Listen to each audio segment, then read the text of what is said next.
바다의 문화유산 답사기 6. 유홍준, 경복궁. 경복궁의 특징은 위치 설정에 있다. 자금성은 건축 디자인의 기본 취지가 위압감을 주는 장대함에 과시해 있지만 경복궁은 우리나라 건축의 중요한 특징인 자연과의 어울림이라는 미덕을 지니고 있다. 경복궁이 이 자리에 세워지기까지는 많은 우여곡절이 있었다. 엄청난 상수들이 공방하면서 심사숙고 끝에 자리 잡은 것이다. 사람들은 경복궁에 자리 앉음새를 말할 때면 풍수적 형국에 잘 맞는 곳을 쉽게 고른 줄 안다. 그러나 같은 서울 땅이라도 궁궐을 앉힐 만한 조건을 갖춘 곳이 쉽게 들어오는 것은 아니다. 한 나라의 수도를 건설하고 왕궁을 짓는 일은 어느 산자락에서 장풍득수하여 지기를 받아 발복기 원하는 일반적 민가의 풍수가 아니었다. 국토 전체에서 수도를 찾고 그 중에서 국가의 존엄을 드러낼 수 있는 곳을 찾았던 것이다. 고려시대까지만 해도 한양은 인왕산 아래에 행궁이 있는 남경이라는 소도시로서 지금처럼 좌청룡 우백호를 명확히 한 도시공간은 아니었다. 1392년 개성 수창궁에서 조선왕조를 개국한 이성계는 즉위한 지 한 달도 못 되어 수도를 개성에서 옮길 것을 명했다. 그러나 대신들은 겨울철을 앞두고 공사할 수 없다며 반대했다. 그들은 자신들의 근거지를 떠나기 싫었던 것이다. 이듬해 1393년 정월 권중화가 풍수지리학상 계룡산이 세도읍으로 좋다고 건의하자 태조는 무학대사와 직관을 데리고 계룡산으로 가보고는 거기를 신도로 정한 다음 각도에서 인부를 차출하여 공사에 들어가게 했다. 그렇게 공사가 진행되고 있는데 하륜이 계룡산 신도의 부당함을 상소했다.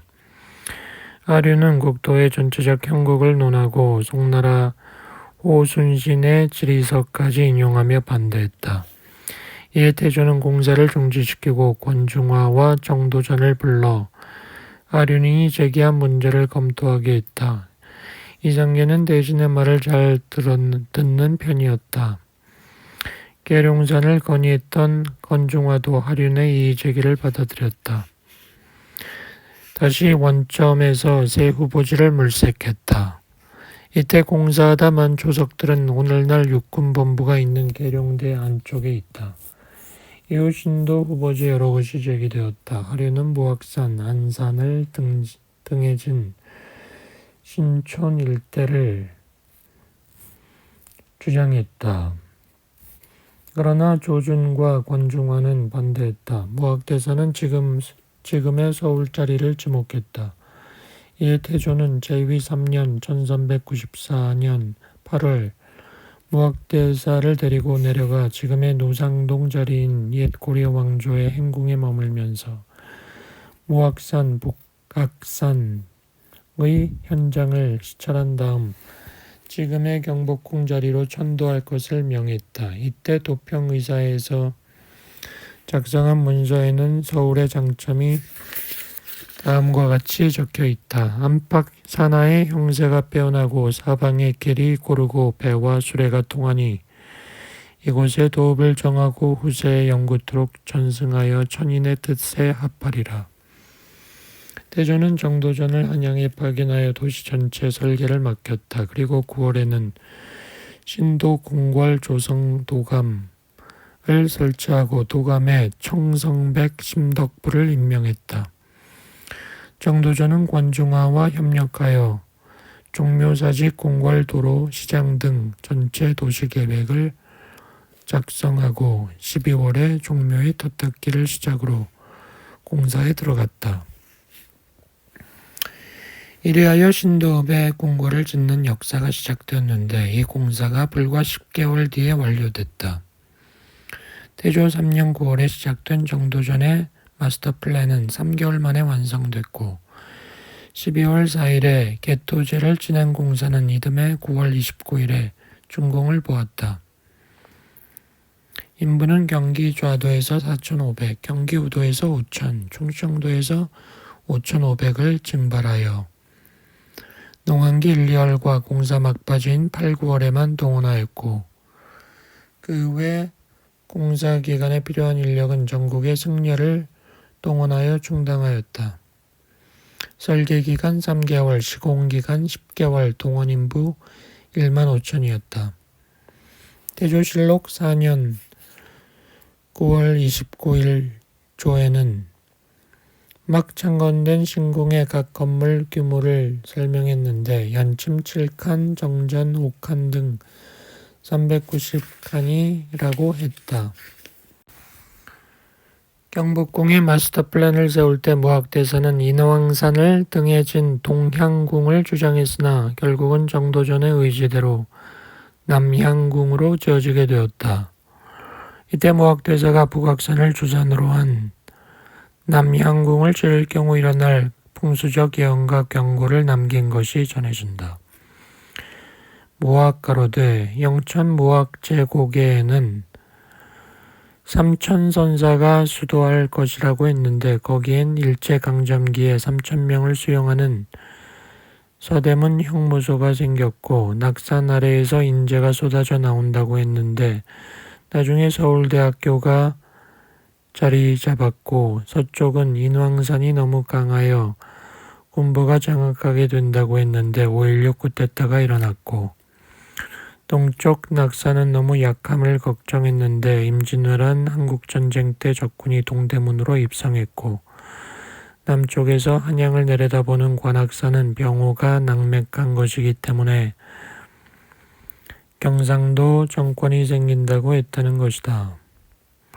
왕십리의 전설을 갖고 있는 무학대사는 확실히 신승이었나 보다. 그러나 무학대사는 풍수의 논리에서도 정치적 파워게임에서도 정도전에게 패배하였다. 그러나 정도전은 죽임을 당했으니 정도전과 무학 중 누가 더 상수했는지 모르겠다. 경복궁의 뜻과 증축. 태조 이성계는 제위 4년에 입궐하면서도 정도전에게 새 궁궐과 주요 정각의 이름을 지어 올리게 했다. 이에 정도전은 10월 상순에 열린 문무백관연회에서 경복궁의 명칭을 비롯해 근정전, 사정전, 강령전 등 주요 건물마다 뜻을 담아 이름을 지어 바쳤다. 모든 이름의 뜻에는 고전에서 끌어온 근거가 있다. 경복이라는 것은 시경 대하의 기취에 나오는 식구에서 따온 것이다. 경복궁의 1차 준공은 궁궐로서 필요한 최소 공간의 확보였다. 이후에도 계속 공사가 이루어졌다. 궁궐의 담장은 그로부터 3년 뒤인 태조 7년에 완공되었다. 그러나 경복궁의 역사는 순탄치 않았다. 건국 직후 왕위 계승권을 둘러싼 왕자들과 공신 세력 간의 갈등으로 왕자의 난이 두 차례 일어나는 과정에서 정종은 제위 2년에 한양의 지세가 좋지 않아 그렇다며 도읍을 다시 개경으로 옮겼다. 그 뒤 정종에게 양위받은 태종은 제위 5년에 다시 한양으로 환도하면서 경복궁 동쪽에 창덕궁을 지어 이어하고 법궁인 경복궁을 비웠다. 1408년 태조 이성계가 운명한 곳도 창덕궁 멸궁이었다. 이때부터 조선 왕조의 궁궐은 이궁 체제를 갖추며 왕들은 경복궁과 창덕궁을 옮겨 다니며 정무를 봤다. 임난 전 임금들은 경복궁보다 인간적 편안함을 느끼게 하는 창덕궁을 선호했다. 태종은 왕위 쟁탈을 위해 이복 동생을 죽인 곳인데다 자기의 정적인 정도전이 주도하여 건설한 경복궁을 꺼림칙하게 여겼다. 그렇다고 경복궁을 방치한 것은 아니다. 태종은 창덕궁에 머물면서 제위 11년에는 경복궁에 명당수를 파서 이를 홍례문 앞 금천으로 끌어들여 궁궐의 풍수적 형국을 보완하였고 제위 12년에는 외국 사신들과 조정 대신들의 연회 장소로 이용할 경회루를 지었다.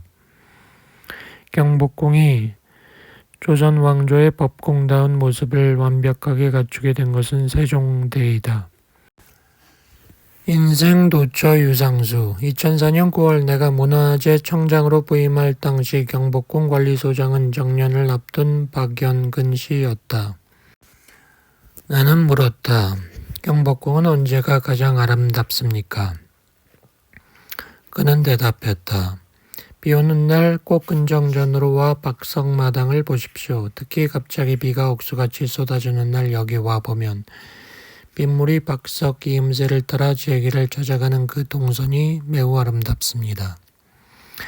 나는 근정전 앞마당의 배수 시스템은 뒤쪽을 앞쪽보다 70cm 정도 높여 자연스럽게 흐르는 기울기에 의한 것으로만 알고 있었다. 그것은 근정전 동서회랑이 3단으로 올라간 것을 보면 알 수 있는 것이었다. 그런데 박석의 이음새가 물길을 돌리면서 속도를 줄여주는 것은 포장길 10m를 비포장길 20m로 돌아가게 하는 셈이니 놀랍다. 이때 내가 사용하는 감탄사가 인생도처 유상수이다. 나는 옛 시인이 인간도처 유청산이라고 한 것을 바꾸어 생각지도 못했던 상수를 만나거나 신기한 것만 보면 인생도처 유상수라고 말하곤 했다. 그런데 어느 날 지곡서당에서 바둑두는 것을 구경하다가 신입생이 재학생을 불개로 이기는 것을 보고 나도 모르게 인생도처 재상수라고 말했더니 돌아가신 청명 임창순 선생께서 웃으시면서 자네는 한문 공부를 좀 더 해야겠어라며 재는 비동사고 유는 해부동사니 제대로 말하려면 인생도처 유상수라고 하셨다. 이후 나의 감탄사는 인생도처 유상수로 바뀌었다. 아미산 꽃동산엔 십장생 굴뚝을 세우고 경복궁의 천재주변 중종 39년 1544년 7월 24일 경복궁 근정문 동수각의 모퉁이에 벼락이 떨어졌다. 큰 피해는 아니었다. 그러나 이날 중종은 근정문 벼락의 재변을 듣고는 대사면령을 단행했다. 하늘과 사람은 위아래 간격이 없고 재앙과 상서로움은 실로 선하게 말미암는다. 내가 어두운 사람으로서 임금 자리에 오른 지 여러 해 동안에 잘 다스려지기를 바라는 마음을 가졌으나 정치가 잘 되지 않았다. 하늘이 노하여 구종을 내려 이달 24일에 경복궁 동수각의 기둥에 벼락이 쳤으니 나를 경계하는 이변이다. 이리하여 이날 새벽 이전에 죄인 중 모반 대역죄 살인죄를 제외하고는 모두 감옥에서 석방하고 유배된 자도 귀양지에서 풀려나게 했다. 조선 왕조에서 임금은 천재지변이 일어나면 이처럼 자신을 반성하는 계기로 삼았다. 영재교의 철록상 조각 광화문에 들어서면 바로 앞에 긴 행각을 양옆에 끼고 있는 홍례문이 마주 보이고 홍례문에 들어서면 약간 가까이에 긴 행각을 담장으로 삼은 근정문과 마주한다. 홍례문과 근정문 사이의 텅 빈 공간에는 명당수가 가로질러 오르고 금천교가 놓여있다. 이 다리를 영재교라 한다. 영재교 돌다리 양옆에 호안 석축에는 물길을 내려다보는 돌짐승이 4마리가 있다. 이들은 철록이라는 전설 속의 짐승으로 왕의 밝은 은혜가 아래로 둘이 미치면 나타난다고 한다. 그러니 이 철록상에는 왕의 밝은 은혜가 온누리에 미치기를 기원하는 마음이 서려 있는 것이다. 경복궁 배치의 기본 골격. 경복궁의 기본 골격은 삼문삼조이다. 삼문이란 길 밖에서 정전에 이르기까지 거쳐야 하는 광화문, 홍례문, 근정문을 말한다. 삼조는 외조, 치조, 연조를 말하는 것으로 외조는 외국 사신을 맞이하고 문무백관이 조회하는 근정전 권역이다. 치조는 정무를 보는 사정관 권역으로 여기에는 만춘전, 천추전 등이 있다. 이 건물들을 편전이라 부른다. 연조는 침조라고도 부르는 왕과 왕비의 생활 공간으로 왕의 침소인 강령전과 왕비의 침소 교태전, 그리고 당시 살아있던 대왕 대비를 위한 자경전이 있다. 이 삼문삼조의 공간은 왕궁으로서 권위를 나타내기 위하여 반듯한 축선상의 건물을 배치하고 기하학적 공간 분할과 정연한 대칭 구조를 따르고 있다. 그러나 경복궁 건축의 자랑은 이 기본 골격 다음에 이루어진 변주에 있다. 그 변주는 연조 공간이 끝나는 왕비의 교태전과 대왕 대비의 자경전에서부터 이루어진다. 교태전 뒤에는 민가의 뒤틀 같은 개념을 받아들여 십장생 굴뚝이 있는 아미산 정원을 조성했다.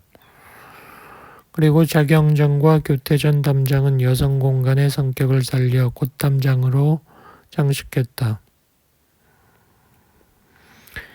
치조 공간 서쪽으로는 연회를 위한 경회루를 세웠고 경회루 뒤쪽으로는 제사를 지내기 위한 태원전이 있다. 그동안 많은 경복궁 답사를 인솔하면서 그때마다 내가 느끼는 답답한 점은 답사객들이 불과 2-3시간 일정으로 경복궁을 다 보고 갈 생각을 한다는 것이다. 아름다운 아미산 꽃계단, 교태전은 삼문삼조의 마지막 건물로 궁궐 건축의 긴장은 여기서 끝난다. 교태전 뒤쪽으로 돌아서면 아름다운 꽃동산이 나타난다. 아미산 화기라 불리는 이 꽃동산은 말의 진실된 의미에서 여성적인 공간이다. 경복궁이 세계 어느 나라 궁궐보다 인간적 재치가 느껴진다는 것은 아미산 꽃동산 같은 사랑스러운 공간이 자경전 꽃담장과 경회루 연못으로 이어지기 때문이다. 아미산 화기는 경회루의 연못을 만들면서 파낸 흙을 모아 가산을 만들면서 4개의 꽃계단으로 축조한 것이다. 그래서 화기라 불린다. 화기는 우리나라 조원의 가장 큰 자랑이다.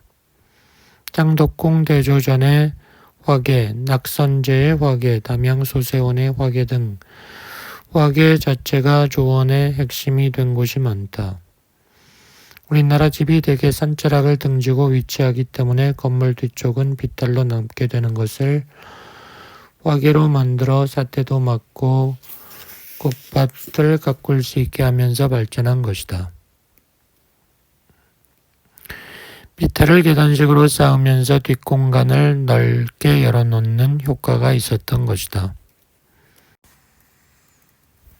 정자골 거창의 코스모스길, 거창의 이미지. 우리나라에는 228개의 기초자치단체가 있다. 그중 인구 5만 명 이하를 군이라 하고 있으니 나라 전체로 볼 때 1개군이 갖는 비중은 미미하다.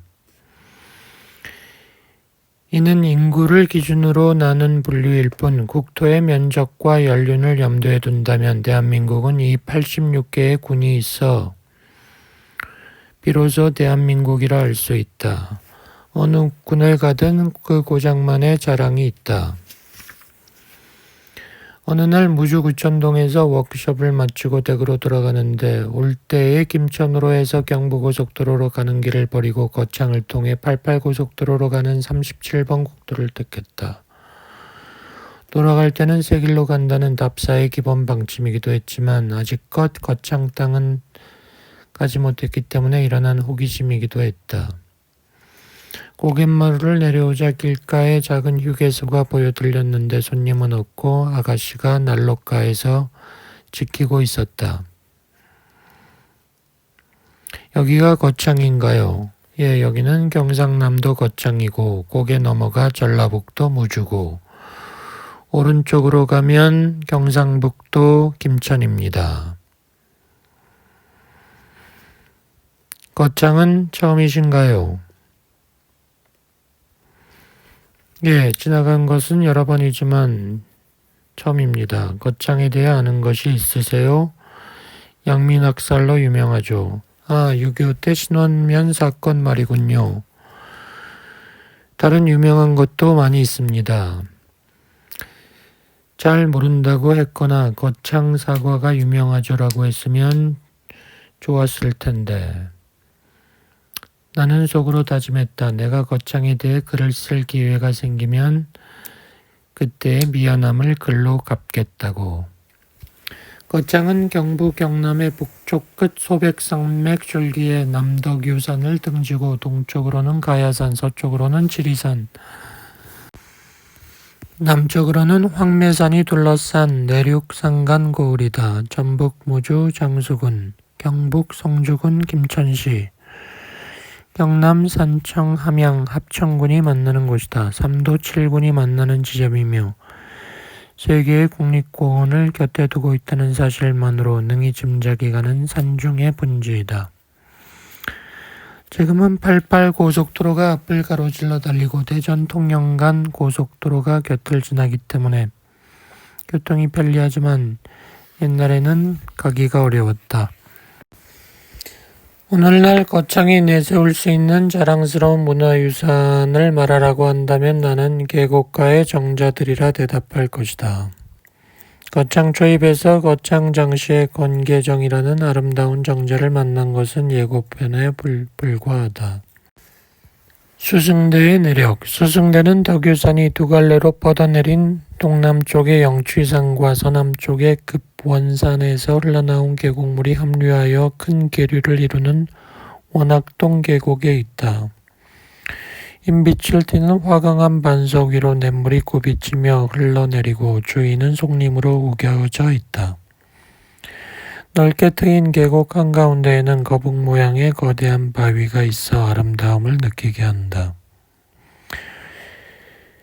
수송대라고 이름 지어졌다. 황산 마을의 요수신권은 이 거북바위를 암구대라 이름 짓고 그 위에 단을 쌓아 나무를 심고 아래로는 볼을 만들어 물이 고이게 하고는 구연이라고 이름 지었다.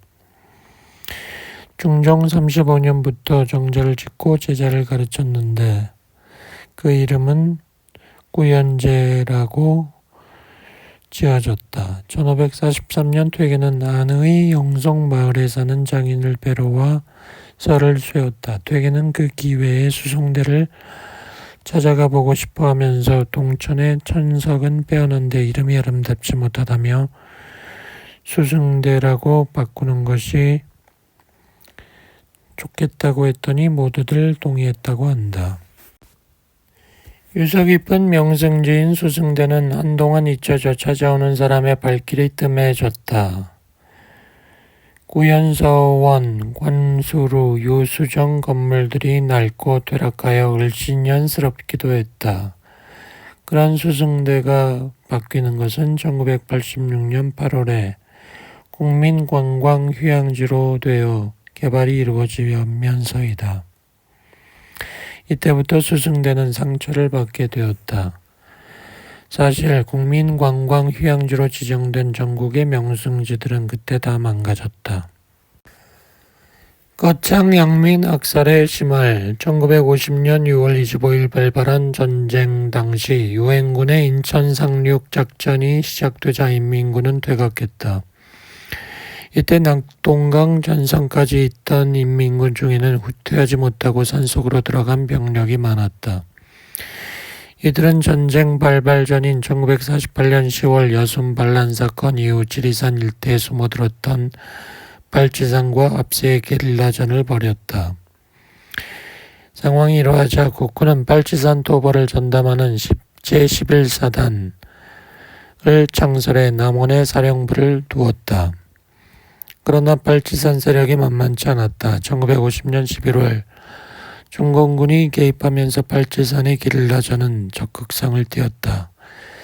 12월 5일에는 약 50명의 발치산이 신원면 경찰지서를 습격해 경찰과 청년의용대 40명이 죽었고 신원명 일대는 발치산 세력권에 들어갔다.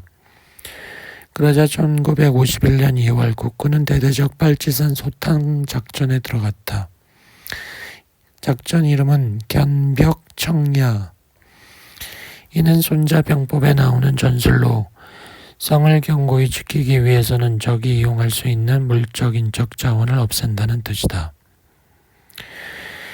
이때 내려진 작전 명령 부록에는 작전 지역 안의 인원은 전원 총살하라, 공비들의 근거지가 되는 건물은 모두 소각하라는 지침이 있었다고 한다. 거창에 있던 11사단 구연대 3대대는 신원면 일대의 빨치산을 도벌하고 산청으로 집결하라는 명령을 받고 2월 8일 출동했다. 그런데 3대대는 이 지역을 별 저항 없이 쉽게 수복했다. 빨치산이 사전에 알고 일단 철수했던 것이다. 신원면에 별다른 적의 동태가 보이지 않자 대대장은 신원면 소재지인 과정리에 경찰병력 1개 중대만 남기고 산 너머 산청 방면으로 진군했다. 이 틈에 빨치산은 과정리를 기습 공격해 경찰병력에 타격을 가하고는 또 산으로 갔다. 산청에 가서 이런 사실을 알게 된 3대 대장은 연대장에게 질책을 받고 다시 신원면으로 돌아왔다. 바로 이날 2월 9일 밤 빨치산이 또 쳐들어와 새벽까지 공방전을 벌여 수십 명의 사상자가 났다. 이에 대대장이 견벽청야의 명령을 그대로 수행하게 된다.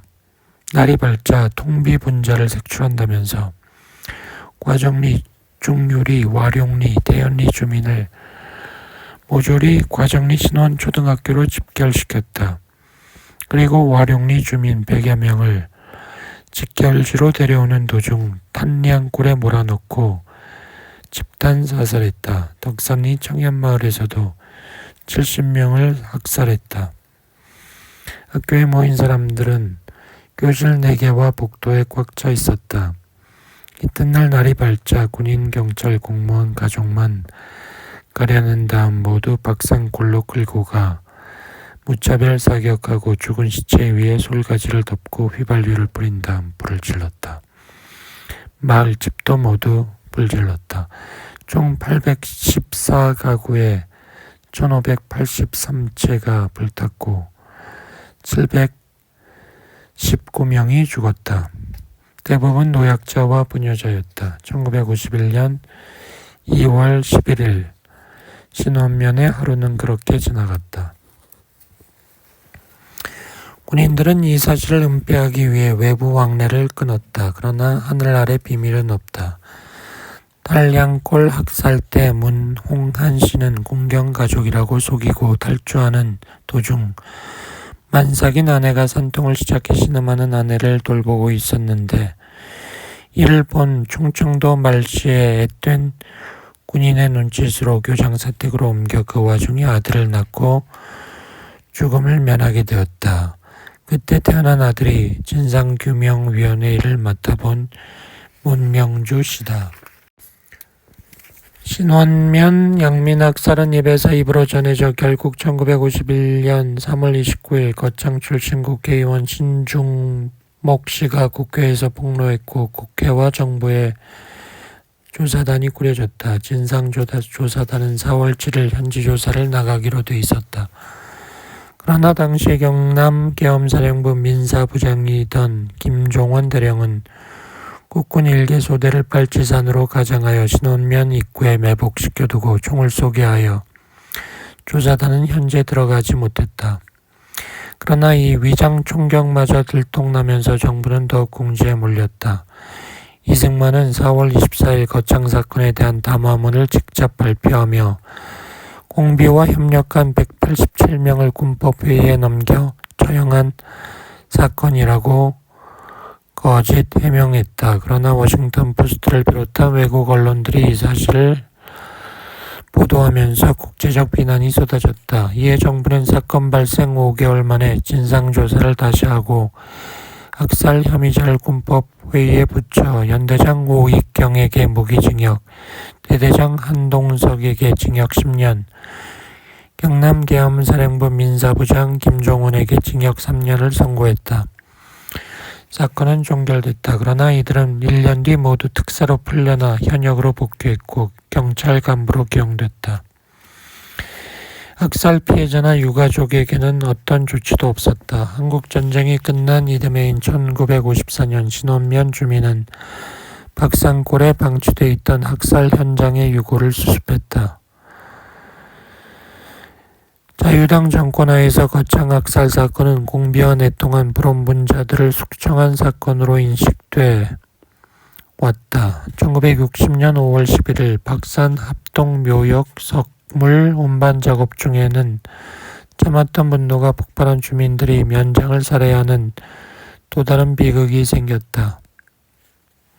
그러다가 4.19 혁명이 일어나자 민주화의 열풍 속에서 유족은 비로소 원혼에 대한 위령제를 지낼 수 있었다.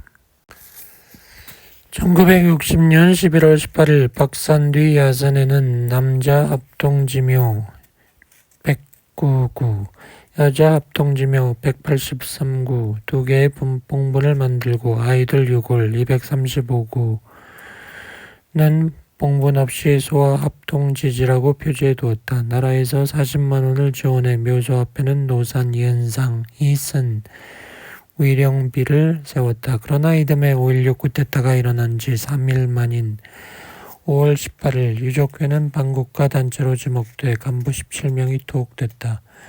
그리고 박산 합동 묘소에 개장 명령이 내려지고 묘역에 세운 위령비는 글자 한자 한자를 정으로 쪼개서 뭉갠 다음 땅에 파묻어 버렸다.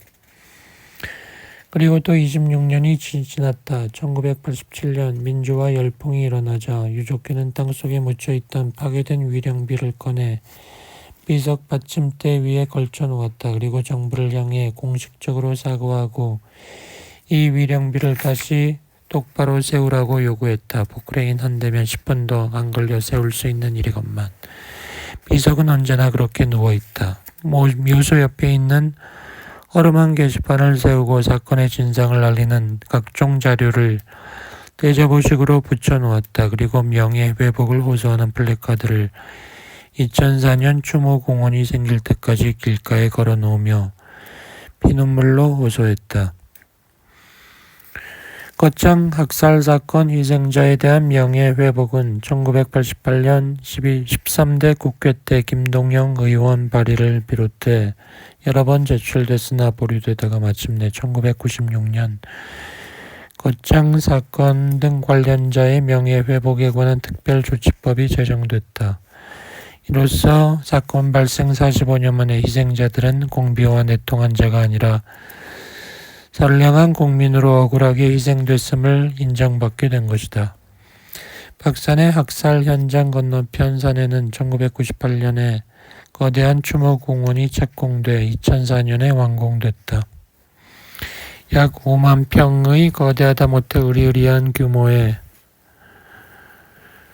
일주문, 위패, 봉안각, 위령탑, 부조벽, 위령묘지, 역사교육관 등으로 구성되어 있다. 그러나 이 추모공원은 규모, 건물, 조각, 교육관 모두가 거창의 진실과 아픔을 담아내는 진정성과 거리가 멀다. 이처럼 방대하고 화려한 추모공원을 세움으로써 희생자 가족이 위안을 받았을지는 모르겠지만 우리가 기대한 것은 이런 게 아니었다. 거창 사건이 추모공원의 건립으로 마무리된 것도 아니다. 희생자 피해 가족에 대한 보상 문제는 전혀 해결되지 않았다. 유족회는 국가를 상대로 손해배상 청구 소송을 냈지만 2001년 대법원은 현행법상 국가의 배상 책임이 없다고 했다. 이리하여 이 문제는 다시 국회로 옮겨져 거창 사건 관련자 배상 등에 관한 특별조치법이 제출되었다. 2004년 3월 2일 이 특별법은 국회에서 가결됐다. 그러나 같은 달 23일 고건 대통령 권한대행이 주재한 국무회의는 거부권을 행사해 국회로 되돌려 보냈다. 그 이유는 한국전쟁 중 민간인 희생자는 진실 화해를 위한 과거사 총리위원회에 신고된 것만 약 8,000명인데 이들을 모두 거창의 예에 따라 보상해 주려면 그 금액이 25조 원에 달해 감당할 수 없다는 것이었다. 그래서 국회로 들어간 보상법안은 17대 국회에서 더 이상 논의되지 않았고 2008년 2월 임기가 만료됨에 따라 자동 폐기됐다. 18대 국회에 들어와 또 이 보상법안이 법사위에 상정됐다. 그런데 인근 지역인 함양 산청에서도 거창과 똑같은 피해가 있었다며 함께 다루자는 법안이 별도로 상정되어 사안이 복잡해졌다. 그러나 저러나 두 법안 모두 지금껏 논의 한 번 없이 몇 년째 표류하고 있다.